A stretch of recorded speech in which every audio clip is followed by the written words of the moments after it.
Gratefulness is in ourselves, not in things. Ayan. Yung pagiging grateful po nasa atin, hindi sa mga bagay na natatanggap natin. Sa ating mga buhay, especially ngayong tayo mga Kristiyano na, dapat matuto na po tayo magpasalamat. Matuto na po natin i-appreciate yung mga bagay na binibigay sa atin ng Panginoon. When we say lahat ng bagay na dapat natin i-appreciate, it means lahat. Maging mga challenges, maging yung failures mo, maging yung mga masasamang bagay na nangyari sa'yo, yun ay dapat mong ipagpasalamat sa ating Panginoon. No? Dapat tayo mga Kristiyano, anuman yung mangyari sa atin, nandun pa rin yung pagpapasalamat natin. Nandun pa rin yung puso natin. Grateful pa rin tayo. No? Pero hindi natin napapansin na yung pinaka-importanting biyaya ni Lord ay tinitake natin as granted. As granted po yung parang normal na bagay na lang ito eh. Siyempre, ito normal na bagay lang, nararanasan ng lahat, kahit hindi ko na ipag-thank you to. Pero, yung palang normal na bagay na yun pala yung pinaka-importante.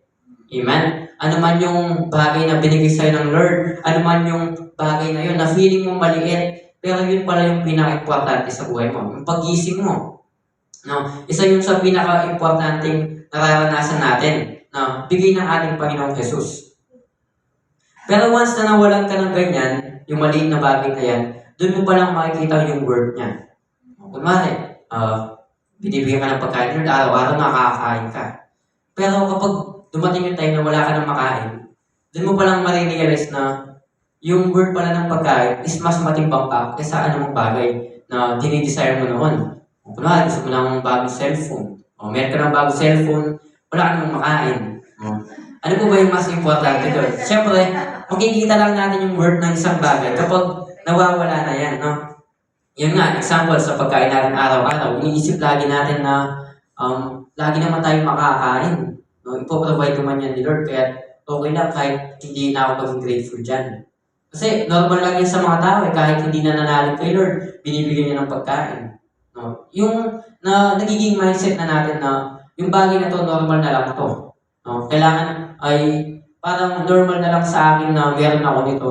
Kaya hindi ko na dapat ipagpasalamat. Kasi hindi naman ito ganun ka-special. No? And ganun din sa ating araw-araw na buhay. No? Nakapagpasalamat po ba tayo kay Lord kapag nagigising tayo? No? Meron na po bang nakapanood ng video na sinasabi doon, anong sasabihin mo kapag binigyan kita ng 10 million sa oras na to? Di ba magpapathank you tayo? Thank you, syempre 10 million yun. Pero kapag tinanggap mo yung 10 million, hindi ka na magigising kinabukasan. Oh my. Tatanggapin mo pa rin ba yun? No na lang. No, hindi na. It means, yung pagising mo kinabukasan ay mas mahalaga pa kaysa sa 10 million. Amen. No, kaya dapat, kapag pagising mo, nandun na yung pasasalamat mo. Kasi mas mahalaga pa yan sa anong mga bagay. Kaya dapat, kapag buhay ka, pagkagising mo, grateful ka na eh. Kasi hindi mo na mabibili yung buhay na yan. No, isa yung pagpapala ni Lord. Kaya wag mong itik yan as granted. No? Hindi normal na buhay ka ngayon. Isa yung special na gift ni Lord. No? Isa yung biyaya na walang makakapagbigay. Kahit ang yung pinakamagaling na doktor na yung ilagay mo dito. No? Kapag wala na, sabi ni Lord, wala na. No? Hindi na mababago. Kaya kapag buhay ka ngayon, no, pasalamatan mo ang ating Panginoon. Amen po? No? We have 2 things to study po sa oras na to. No? And bago yun, share ko lang yung kahapon na nag-aaral ako. Kapag po kasi nag-aaral ako, no, lagi akong huling pumapasok, syempre, malayong bahay namin. And yung mga kaibigan ko, nandiyan na sila. Nakaupo na sila. Sa harapan pa naman kami. Ako, ay yung kaibigan ko sa pinakatabi ng pinto, tapos kaibigan pang isa, tapos ako. And kapag papasok ako, mag-shake hands kami. Shake hands isa, shake hands dalawa, tapos upo. Pero kahapon, sinigans ko yung una, tapos yung kaibigan kong isa, parang matamlay siya. No? Sabi ko sa kanya, na paano ka? Parang wala kang gana ngayon eh. Tapos sabi ng kaibigan ko, nawalan siya ng pera pala, 3-5, sabi niya. Uy, talaga ba? Sabi ko, bakit ka nawalan? Hindi ko nga alam eh, kanina, pag titignan ko na yung bag ko, wala na yung pera ko. Ganyan yung sabi niya. And syempre, ako, nalungkot ako. Pero gusto ko siyang i-motivate. No? Ano ba yung sasabihin mo? Ano yung sinabi ko sa kanya? Magpasalamat ka kay Lord kasi hindi ikaw yung nawawala, sabi ko sa kanya. No? Yung point ko doon, no? Merong mga negative na bagay. Kung titignan mo, negative na nangyari sa kanya. Pero kapag mag-focus ka sa negative, madadown ka pa rin. Pero once na meron negative dyan, hindi pwedeng walang positive dyan. Kaya dapat titignan mo as a Christian yung positive side, no? No, dapat tingnan mo. At least ikaw nandyan ka, nakapag-aaral ka. Hindi ikaw yung nawala, no? Kaysa naman yung 3-5 yung pumasok dito. No? Ayan, and ngayon po para po sa ating mga points, no? Meron po tayong 2 points sa oras na to. Number 1, grateful persons will receive great blessings. Ayan, no? Kapag daw yung isang tao grateful siya, yung marireceive niyang blessings ay mas pinagpala pa. Ang mga taong marunong magpasalamat ay siyang tatanggap ng malaking biyaya. Kailan ba nagiging grateful ang isang tao? O kailan ka ba dapat maging grateful? Kailan ka ba dapat maging mapagpasalamat? No, yun nga, dapat araw-araw sa ating mga buhay. In 1 Samuel chapter 12 verse 24c, sinasabi po dyan, lagi ninyong alalahanin ang mga kabutihang ginawa niya sa inyo. Sino po ba siya? Si Lord, no? Lagi daw natin alalahanin yung kabutihang ginawa niya. Hindi yung aalalahanin lang natin, yung gusto lang natin alalahanin. No?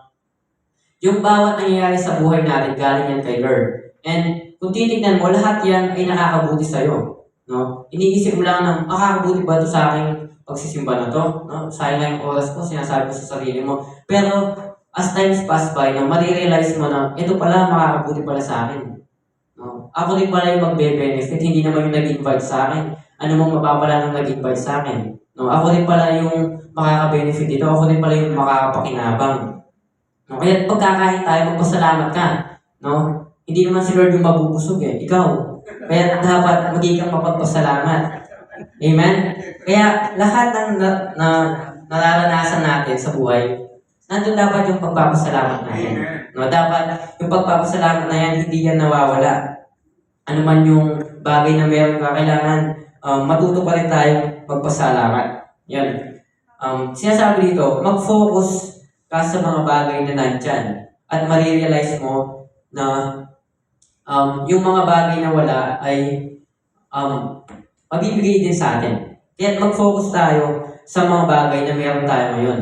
No? Ano man yung binigay sa'yo ni Lord, yun yung pagpasalamat mo. Kunwari, kakain ka ulit. Kakain na tayo. Kunwari, kakain ka, gabi na, kakain ka. Yung ulam mo ng lunch, itlog. Kakain ka ulit ng dinner, ulam mo is itlog. Ayan. Pero, yan yung binigay sa'yo ni Lord, yan yung nandyan. Sasabihin mo, ininay yung ulam ko natin Wala na maring aliwa, wala na bang ibang ulam. No? Pero, yan yung binigay ni Lord, yan yung nandyan. Kaya, yan yung magpasalamat ka dahil yan yung nandyan. Malay mo, pagkagising mo, no, yung favorite mo na pala yung ulam na bibigay ni Lord. No, kaya, dapat ipagpasalamat natin yung nandyan. Huwag mong pagpasalamat kung wala. No, kasi kapag nagpasalamat ka sa wala, wala naman yun. Kasi nga, nagpasalamat ka sa wala. Kaya dapat, matuto tayong magpasalamat dun sa meron. Kung ano yung binigay ni Lord sa atin. Amen? Amen. The more grateful I am, sinasabi dito, the more grateful I am, the more grateful I am, the more beauty I see. Ayan o, welcome po. And sinasabi dito, no? The more grateful I am, the more beauty I see. Kung ayan po. Iyo, paupuan mo na lang sila dito. Hello po. Magandang gabi. Ayan, no? Balik tayo sa quote na to. The more grateful I am, the more beauty I see. Ano ba yung sinasabi dito? It means na nasa atin na ang lahat ng bagay. No, nasa atin na si Jesus Nasa atin na lahat ng bagay na ating kailangan. At dapat na lang natin itong i-appreciate para makita natin yung worth neto. No? Kaya dapat maging grateful ka lang. Kapag naging grateful ka, dun mo palang makikita yung beauty ng mundong ito. No? Kasi yung mundong ito, binabalot yan ng kasalanan. Ito ikaw. Ito yung kasalanan, ito si Lord. Pero kapag mag-focus ka sa harang, sa kasalanan, hindi mo makikita yung beauty ng mundong ito. No? Kaya dapat aalis ka dyan Kailangan doon ka sa magiging grateful ka. Kung sa gayon, makikita mo yung view na maganda. Makikita mo si Lord. Amen po ba? Pwede po bang palakpakan natin si Lord? Kasi kung patuloy lang na magfo-focus ka sa mga bagay na wala pa, ay hindi mo makikita yung blessings na meron ka. Kapag kinukumpara mo yung blessings ng ibang tao sa blessings mo, hindi mo ma-appreciate yung sa'yo. No? Kaya nga nasa yan kasi magkaiba kayo. Kasi authentic ka eh. Kung sanang pareho kayo, pero hindi, magkaiba kayo. Authentic ka, mas special ka. No? Kaya mas special din yung kwento mo. Mas special din yung ibibigay sa'yo ni Lord. Amen po? Ano po ba yung meron tayo? No? Kung titignan natin, no, hindi naman lahat ng bagay meron tayo. Pero in John 14:8, no, alam natin lahat to, no? If God is all you have all you need. No, sabihin mo nga sa kapwa mo, if God is all you have all you need. Kung nasa iyo si Lord, ikaw na ang pinakamayaman sa mundo. Amen? Amen. No? Tayo lahat, mayaman tayo. Ikaw, parang na tunay ng mayaman ka. Amen, no? Basahin natin in the book of Mark. Yaman kami. In the book of Mark, chapter 8, verse 36. Ayan, no? And what do you benefit if you gain the whole world but lose your own soul? Yan, tanong po yan, no? Ano daw yung mabe-benefit natin? Ito ang sagot. Sa 1 Timothy chapter 6, verse 7. Wala tayong dalang anuman sa sanlibutan at wala rin tayong madadalang anuman pag alis dito. So it means pag aalis tayo sa mundong ito, dala pa rin natin is yung soul natin. No? Ano ba yung makakamtan mo kapag nasa na yung buong mundo? Pero pag aalis ka naman, dala mo pa rin yung soul mo. It means yung makakamtan mo ay wala.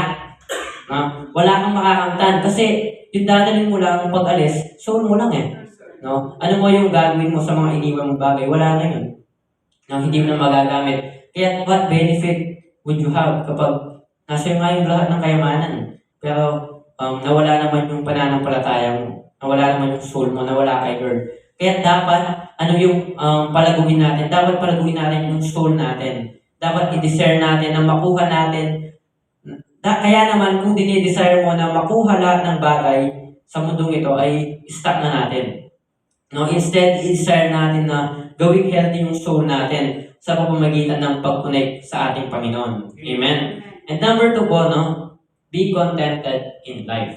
Yan, meron po tayong A and B dito.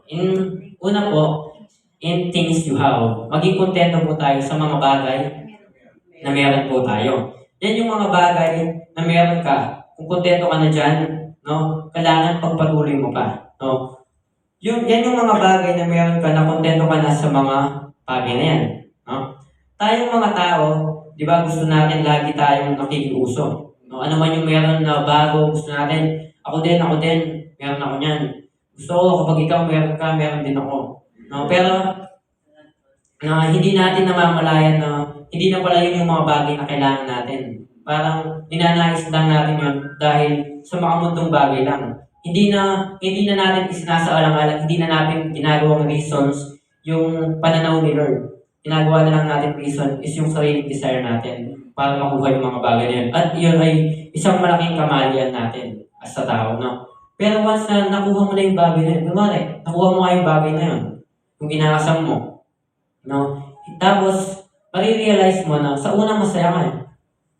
But as times pass by, nawawala na yung word niya, no? It means, hindi talaga nandun sa bagay yung contentment. No? Kasi yung pagiging contento nasa atin. Di ba nga sa title natin, nasa atin kung magiging grateful ka. Nasa iyo kung magiging contento ka na sa mga bagay.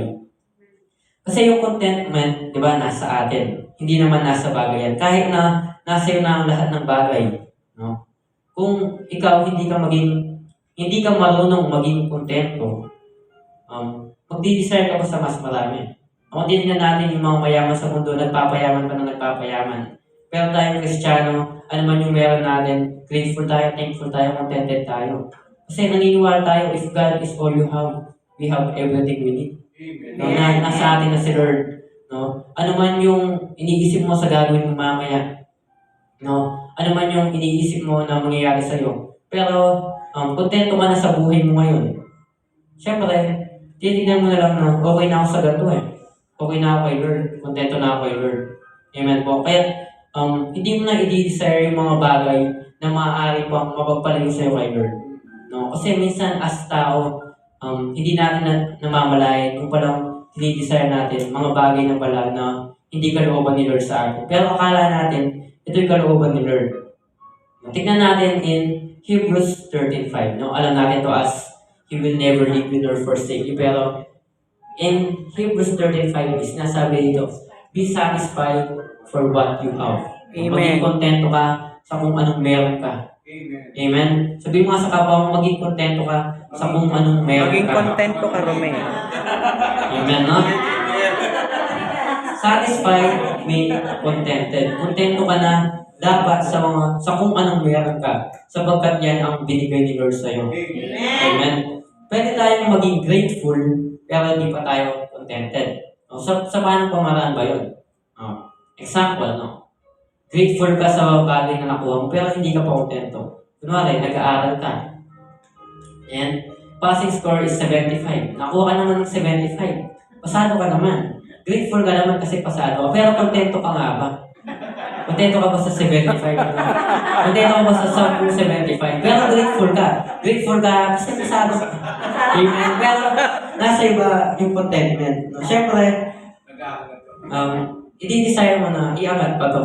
No? Para maging proud yung parents mo. Para ipakita mo na kaya mo pang galingan. Yan pa ang may bubuga.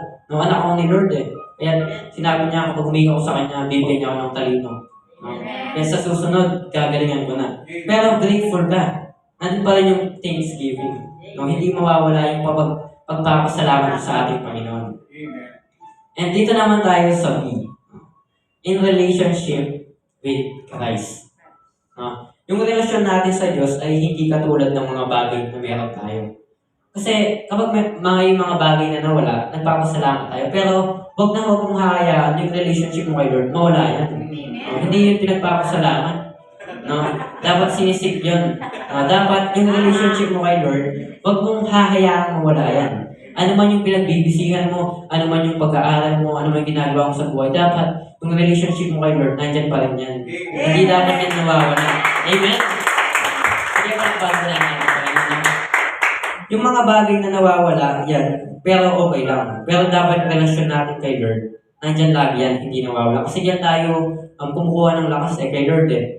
Dapat ba tayo maging kontento sa relasyon natin sa Diyos? Yan, tanong po yan. Dapat ba tayo maging kontento sa relasyon natin sa ating Panginoon? When we say contented kasi, okay ka na dun, di ba? Okay ka na dun, ayaw mo nang magtropa. Pero tayo, as a Christian, gusto natin na mas ibigay pa natin kay Lord yung nararapat na para sa Kanya. Example, nasa loob ka ng isang building. And nasusunog na yung building, walang-wala ka ng pag-asang makalabas. And meron isang bumbero na pumasok siya doon at naligtas ka niya, pero siya namatay siya. Ano ba yung gagawin mo sa bumbero yun? Hahayaan mo lang ba yung ginawa niya na mapunta sa limot? Siyempre, isisik mo na gawin siya ng maganda, gawin siya ng maganda. Ibalik yung ginawa niya sa atin. And ganoon din yung ginawa ni Lord sa atin. Namatay siya para sa atin. So yung gagawin mo lang ba dyan, mag-pray ka lang for 5 minutes, gano'n. Matutuwa ba si Lord? Kung yung prayer mo, mag-pray ka lang para mairaos mo na yung araw mo na masasabi mo, nakapag-pray naman ako, nag-pray ako kaninang umaga. Para masabi mo lang sa mga tao na araw-araw, umaga nag-pray ako. Pero tunay ba na si Lord nalulugod siya doon? Kaya as a Christian, dapat ano man yung meron tayo ngayon, i-desire pa natin na mas bigyan pa ng papuri si Lord. Mas iangat pa natin. Kasi si Lord, hindi niya tinignan na isa ka lang mababang tao, hindi mo deserve yung salvation. Pero hindi niya tayo tinignan as ganun. Kaya dapat yung limits ng pagmamahal natin kay Lord, ganun din sa atin. Di ba, mahal niya tayo, walang limits. Dapat ganun din yung pagmamahal natin sa Kanya. Hindi lang ganito lang, hindi isang oras lang. Lord, bawat araw, isang oras lang bibigay ko sa'yo. Hindi pag malakas ka lang. Amen. Hindi kapag malakas ka lang. Kailangan lahat ng oras. Kapag ba mahina ka, hindi mo ipagpapasalamat kay Lord. In good times and bad times. Dapat, nandun pa rin yung pananampalataya natin. Nandun pa rin yung pagpapasalamat natin kay Lord. Ano ngayon yung gagawin natin? Ano yung ngayon yung gagawin mo? Siyempre, dahil gusto mong masuklian yung ginawa niya, ay gagawa ka ng mga bagay na makakalugod sa Kanya. Para kay Lord, dahil mahal natin si Lord, nais natin na ibigay natin yung buhay natin sa paglilingkod sa Kanya upang magalak siya sa mga ginagawa natin. Amen po ba? Amen. No? Pero, kapag tayo ay naglilingkod kay Lord, hindi naman sinabi ni Lord na huwag na tayong magpahinga. No? Sinasabi lang ni Lord na sa Kanya tayo kumuha ng kalakasan. Amen. Amen po ba? Kaya sinasabi mo nga, halina ako may matuntun. Bungal to, maninigawan ko, lumikot ko yung mundo. Mag-evangelize ako araw-araw, hindi ako kakain. Hindi ako magpapahinga. No, hindi naman utos yun ni Lord. No, kaya kailangan magpahinga tayo. Tayo mga tao may limits tayo. Napapagod tayo, naggutom tayo, at namamatay tayo. No? Kaya libre lang magpahinga. No, magpahinga din tayo kasi nagagalak din si Lord kapag binibigyan natin oras yung kapahingahan. Kasi kapag hindi ka na nagpapahinga, parang higit ka pa kay Lord. Kasi si Lord nga nagpahinga siya. No, paano pa kayang tao tayo? Hindi ka magpapahinga. No? And for our conclusion po, ito po. Thankfulness creates gratitude which generates contentment that causes peace. No? Kung nais natin makaranas ng kapayapaan sa buhay natin, dapat matuto tayong magpasalamat at maging kontento. Amen. Pwede mo bang palakpakan natin ngayon? At tayo po ay